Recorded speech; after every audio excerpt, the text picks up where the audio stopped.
Hello, and welcome back to Let's Replay Mystery Case Files Escape from Ravenhearst. I'm MCFPapa, and this is part 2. And where we got the metal bar in the last time, what do you use the metal bar for? I'm pretty sure it's for the door, if it's not the bottle opener. Yeah. I guess the logic is you use it to pry it open.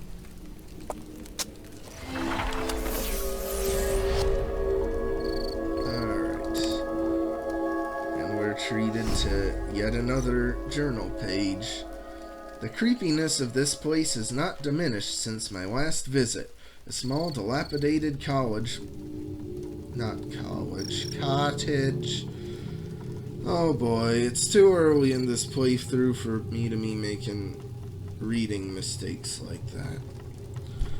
A cottage once inhabited by the son of my nemesis Charles barely remained standing. It was here that I was abducted by Charles and his son Victor before I thwarted their attempts to imprison the souls of two little girls and their mother inside caves beneath the manor. A small metal box secured with a custom lock appears to be a new addition, but its owner and contents will presently remain a mystery until I can find a way to get it unlocked. And the morphing object here is the tape. There's a great photo of Victor and a more creepy photo of Charles. I wonder what that's from. Maybe it was taken when the actor was dressed up in Return to Ravenhearst. I don't know. So this is cool seeing this scene because we actually visited it in the other game.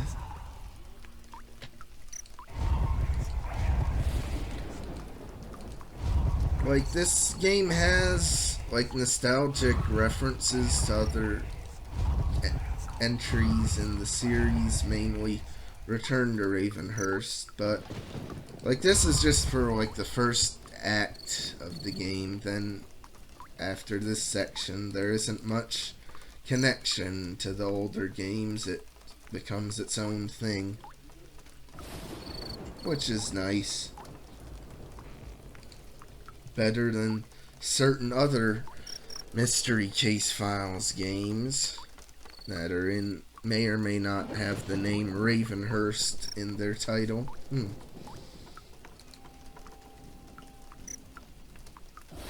Oh wow, there's a rat that scurries there. I never noticed that before.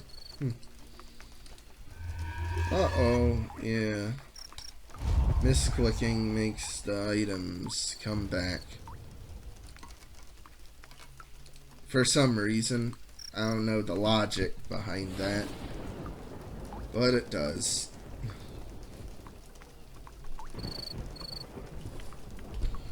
Oh my god. Okay.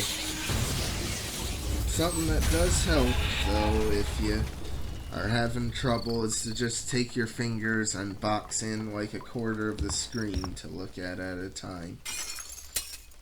I don't know why we couldn't have just broke the glass ourselves. We needed the ghost to do it, but it is what it is.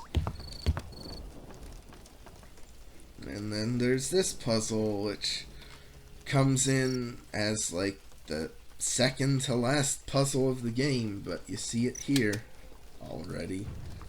Kinda weird. Now that we got ourselves a shard of glass, I assume we wrap it in the rag or something so we don't cut our own hands.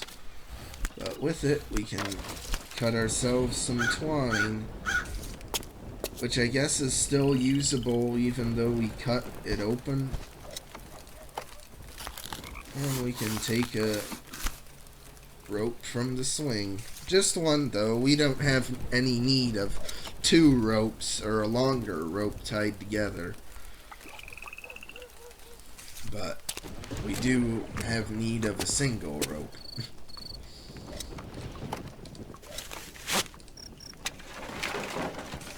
We raise all the debris to get a chain.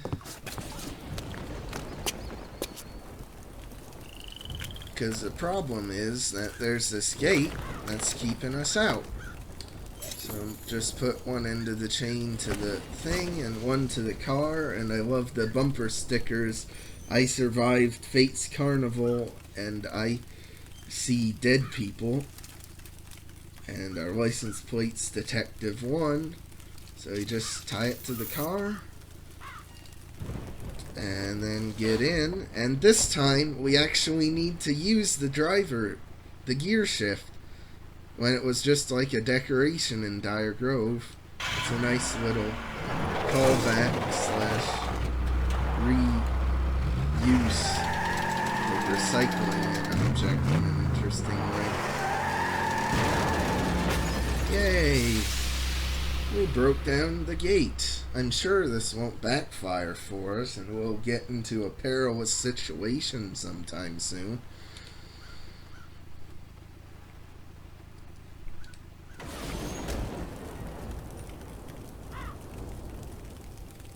And now the car is a bit overheated. Yeah. And it's got all smoke coming in. Maybe we shouldn't have ruined our only way to really effectively escape out of this situation. You know? But I guess they need a reason for why we don't just drive away. Oh, and for some reason the sock's back in the mailbox. I don't know why. Let's see if the well has anything like it did in the last game. Jump scare! Ooh. Were you scared?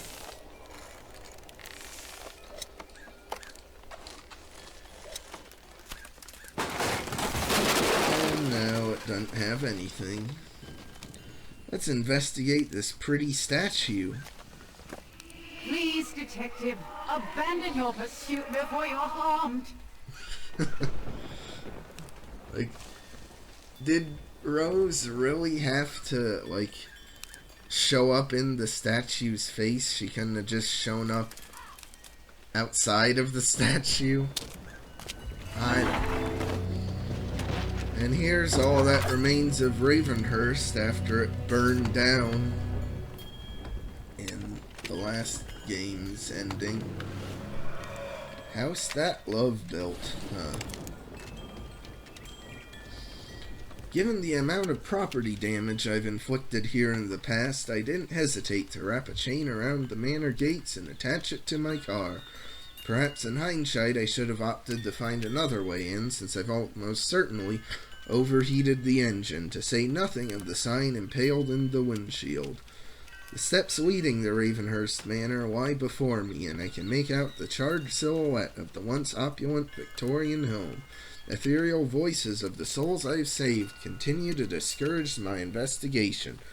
I get the impression they know something I do not, but I need to learn more about who requested my presence and why. Who do you think? God. I made a joke in Ravenhearst about Emma not being the sharpest knife in the drawer. Well, sometimes I don't think the Master Detective's the sharpest knife in the drawer. But the morphing object here is the grate there. At least I got inside. And now this hidden object scene. Not hidden object scene, morphing object scene. There's a difference. Though I do like how this is like just referencing the one hidden object scene from Return to Ravenhearst with a lot of the same objects from the trunk all scattered about. That's nice. I think this scene gave me in the past the most trouble out of any of the morphing object scenes. So with Let's Play Curse being a thing, I wonder how it'll be here. Not bad at all. First try, no trouble finding any of them. Okay. You know, one good thing though about the thing being burned down, we don't need to worry about finding a way into the manor. Oh, by the way, I do like that we picked up the ladder we used in the last game and just have it with us here. That's cool. And we go from one morphing object scene straight into another.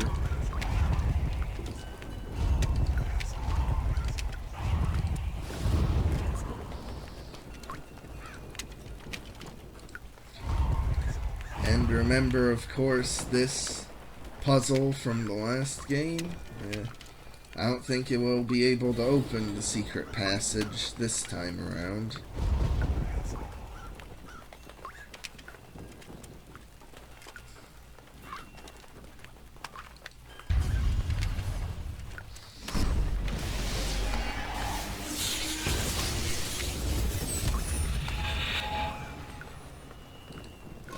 I guess they loosened the bricks for us so we could get in. I don't know. Oh yeah, this thing. This stone once thrust turned it all to dust. Date of the last will illuminate sin's past.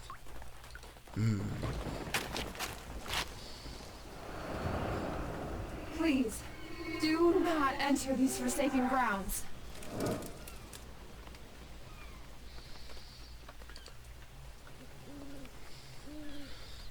There's the fountain there, and someone's gravestone there. Huh. I wonder who it is there. And we can see the swing we cut off. But here, there's a discontinuity because there's this whole rope here. Yeah. When there should only be one rope because we had the other one and used it already. This date doesn't make sense. It'll all become clear later. And with how far in the distance the lighthouse is here, and even the cottage appears here, like, it's amazing that, like, the master detective is able to just go walk all the way between those locations. You know? Although it is a cool expansion that you see the lighthouse in Return to Ravenhearst but never actually visit it, but this game you finally get to visit it and actually do stuff in it.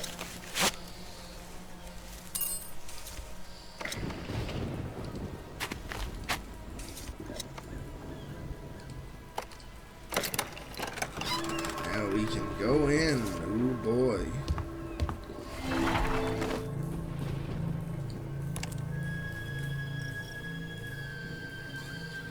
After much effort locating and retrieving the lighthouse key, I finally gained access to the base of the watchful tower. Unfortunately, darkness within the entry hinders further exploration of the structure. The irony of needing light to see in a lighthouse would be mildly amusing if I wasn't soaking wet from the autumn storm.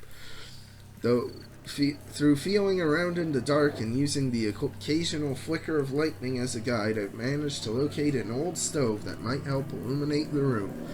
I'll need a way to get the fire started, but the heat might help dry out my soused clothing? What the heck's soused? Do they mean doused clothing? Is it some British thing? I don't know. But the hidden thing here is the stain, obviously referencing the criminal organization Stain from Huntsville. It's a very deep reference there.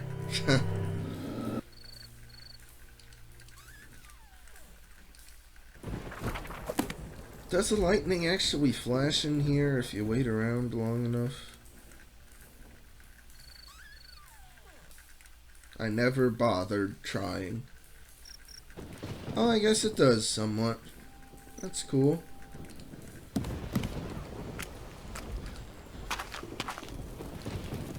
Yeah, I totally forgot, though, to get the lighter fluid from out of the stove. And to get some water.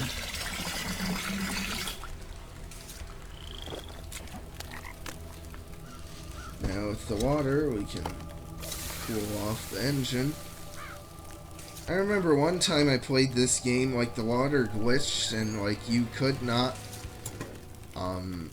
I couldn't ever use it on the radiator, and it just left me so confused, like what was going on. I think that was like the very first time I actually played the game too, so, or if not the first, one of the first where I didn't really know what I was doing.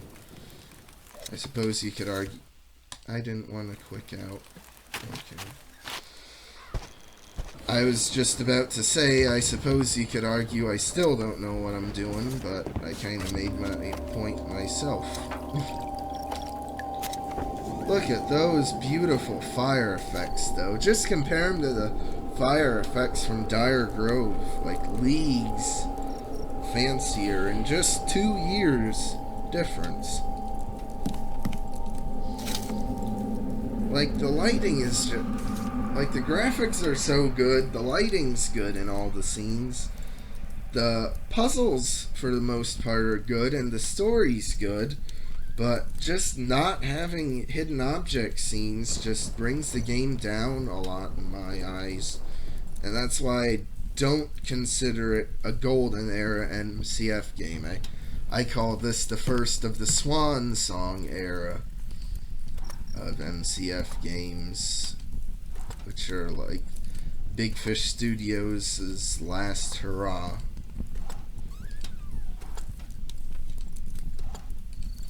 But now, this puzzle is randomized what number you actually need to do,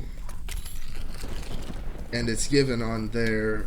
This time it was 8, but it's really not randomized, because once you get all 4 numbers the same, you can just add and subtract them until they get to the proper numbering. Stuff and things there. I don't even know what that is. Is that some sort of scale? I think? Maybe? Just weird. Entry 1258. How long has this person been keeping a journal? Lamps down after a terrible storm. Lightning caused a power cut to the local grid. Luckily, I had an extra 25 amp fuse on hand to bodger the electrical box outside. Another British word, I guess. A power company's answer phone instructed me to enter a reset code before power could be restored. Reminder, pick up some food for that stray black tabby who often comes to visit. And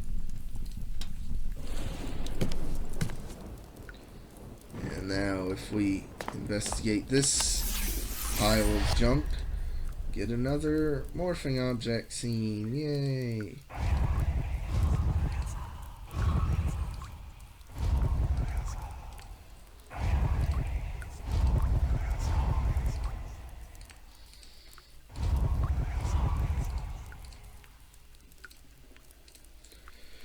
I guess they just wanted to, like, set the game apart from its predecessors, because maybe people were complaining. I haven't seen any complaints, but maybe at the time some people were complaining that, oh, the games are so similar, you know. Return to Ravenhearst, Dire Grove, 13th Skull are like basically the same graphics and aesthetics wise, and they all even reuse the Madame Fate mouse cursor for 'em.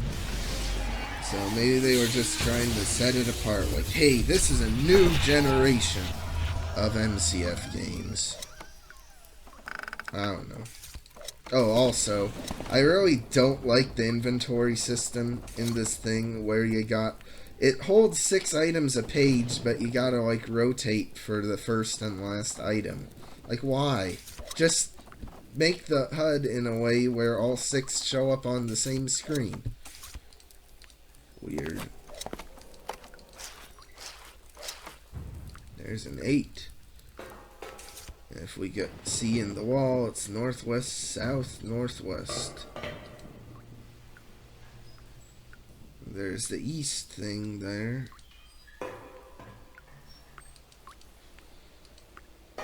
And there's the north there. And the trap door, the door's shut. I honestly forget how you're supposed to know about the secret lever there, but it is.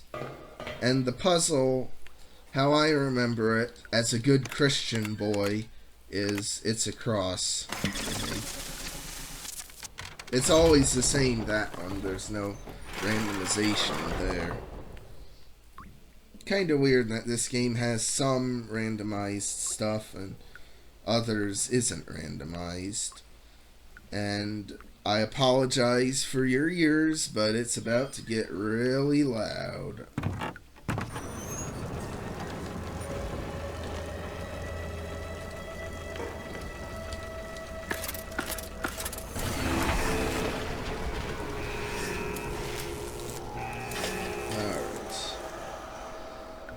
And, by the way, like, no matter what you try on that thing, it'll always break before you're able to actually do anything. Even if you know the correct code, you can't set it right away. But I don't know why they made, like, the gear machinery just so loud. I mean, I kinda understand it. Oh, it's a lighthouse with a lot of machinery. It would be loud, but I don't know. My trespassing and subsequent tinkering within the lighthouse has led to an unexpected setback. It seems my tampering with the controls has caused some kind of power malfunction that knocked out the main light. I remember seeing an electrical box on my way here. I should have a look to see if I can remedy the situation. It's only a matter of time before the disabled beacon draws unwanted attention to my investigation. I've never seen such a grandiose contraption. And the morphing object there is that kind of heart-shaped thing. Okay. But we will be investigating the grandiose contraption and fixing it in the next part. So like and subscribe if you want. I'll see you then.